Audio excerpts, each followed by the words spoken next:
I did a lot of research when I was pregnant. I prepared everything. I had a doula, I had a birth plan, all of it.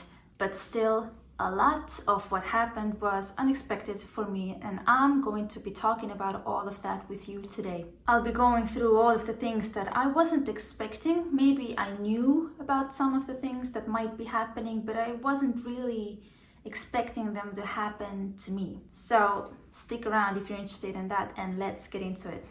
Firstly, what happened when I was still at home.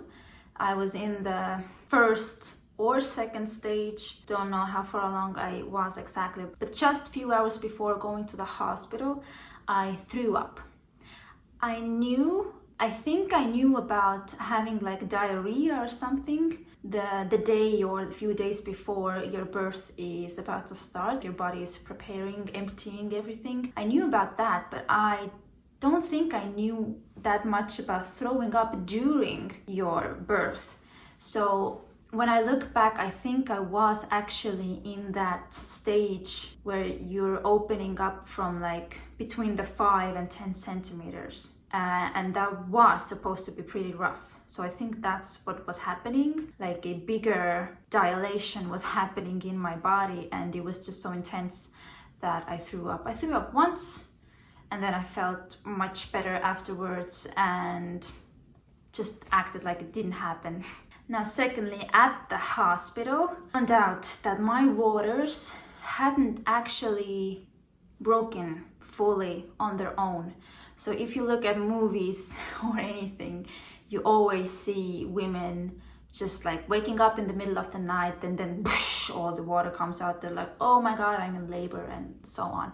These things happen in real life too, but they don't have to happen. And I always thought I would be that person also. I will just be like casually going to the toilet in the middle of the night, and then like woof. That did not happen. My labor started with contractions. And then when we got to the hospital, there was something dripping out of me.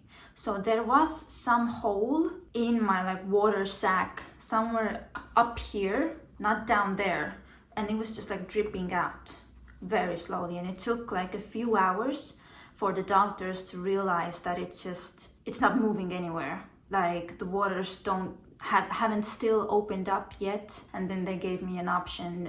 Do I want to still proceed the natural birth that I wanted so bad and not intervene right now, just try everything to kind of help the waters break and get things moving, because I was fully dilated, but I wasn't in the pushing stage yet. Something was holding me back, and that something was the water sac that was just in the way of the baby's head to come down. And the other option was that they would break the waters for me to speed up the process. At first I was against it, but I was against it as a way of inducing labor, so before you're really having contractions. But I already had contractions for like 10-11 hours, and I was fully dilated. So that was just like the last push missing. And then I felt like it's okay to do it. And we opened the waters, and boom, immediately my pushing stage started. And about, I think, an hour later, my baby was in my arms. Now, thirdly, I was surprised by how far along I was. We were at home for a very long time, and that was our goal, to stay in the comfort of my house for as long as possible before we head to the hospital. And I started asking for hospital for a few times, and then we finally went in the early morning time. And we went there. My doula just prepared me that just, you're giving birth for the first time. You don't know what sensations are, more intense, or what is the real labor feeling. And just be prepared that since it is your first birth, it might be a really long one. We might go there and they might send us back home, etc. I was prepared for all of that. That's mostly what I heard from like young people giving birth for the first time, that they go because they're worried, and then they're sending people back because they're not far along enough. But we got to the hospital.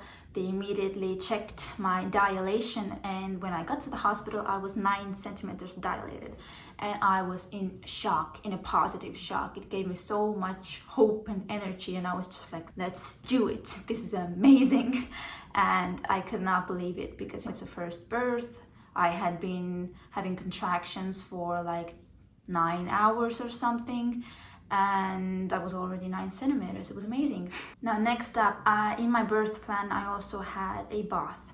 That was actually one of the reasons we were going to the hospital at the first place, that I wanted to get in a bath, and I don't have a bath at home. And we got there, they only had one room free with a bath, and the bath was broken. So I didn't get to sit in a warm bath during contractions. I didn't get to give birth in a bath. So maybe I will get that chance the next time. It was kind of my dream, but it's fine because I got to the hospital and I was so far along anyway, so it didn't bother me that much. And next up, I did really want a natural birth, but we were prepared that at some point it's gonna flip, where it has been so long already and I'm gonna start begging for epidural, or just, I don't know, make a C-section, take the baby out of me, I can't do it anymore, something like that. And surprisingly, I never got to that point. I had moments when I was like, I'm so tired, when is it gonna end or something, but I never felt the urge to like scream out, give me something. And I remember at home, before we got to the hospital, before I knew how far along I was certain that it's not that far yet, because it didn't feel that bad. I was always preparing for the labor to be like, it was intense, but I was like thinking it's like more horrible. And I kept telling myself that, yeah, the contraction is intense, but like I can manage them with the techniques we used, and then there's the few minutes of rest in between. It's not that bad. It can't be like real labor.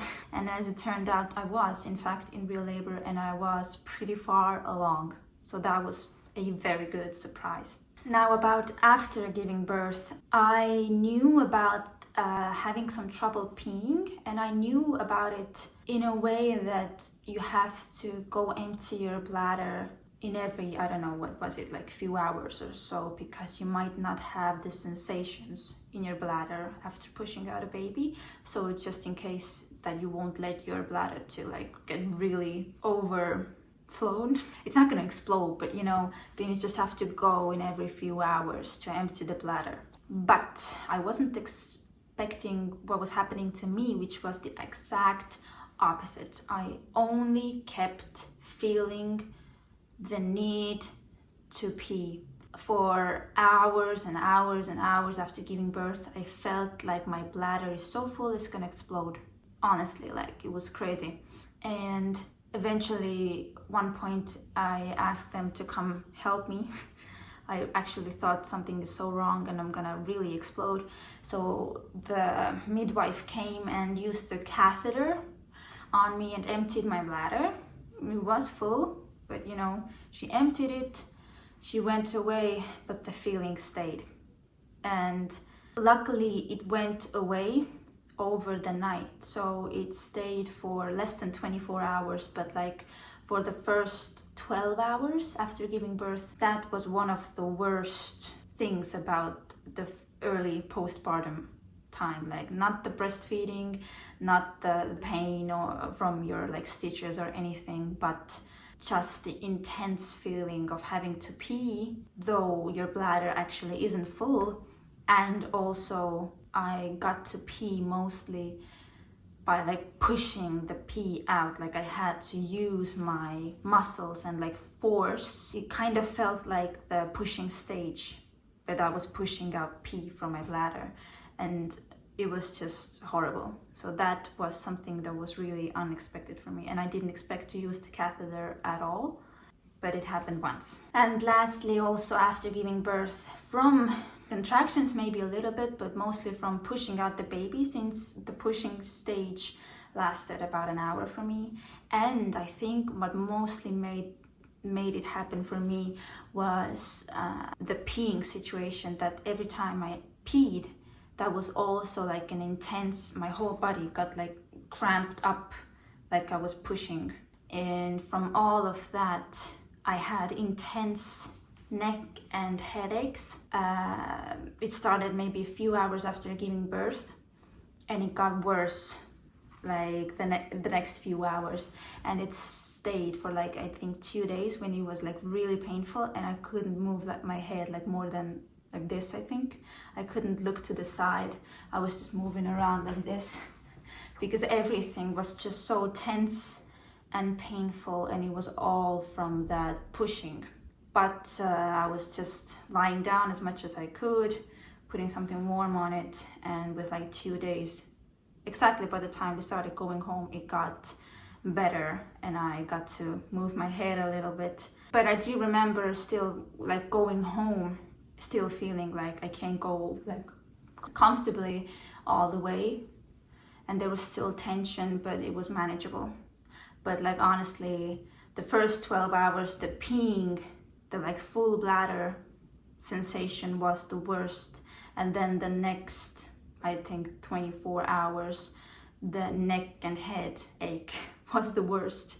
But I was actually expecting the first time you go to the bathroom, everyone said it's gonna be the worst. I don't know, the stitches, everything from the birth is going to be the worst. But instead, for me, it was the bladder and it was my neck and my head that was actually the worst. And then I started feeling everything else a bit more like 2 days after. So this was my experience. Those were the things that I did not expect to happen to me, but happened. Nothing catastrophic happened. Overall, I felt like it was a positive experience. And I do have a video about my entire birth story, how everything went down. So if you're interested in that, I'm gonna link that below. And you can let me know down in the comments what unexpected things happened at your birth. Or if you haven't given birth yet, what things do you think will never happen to you? Because these were some of the things for me. So let's chat in the comments, and I will see you in my next video.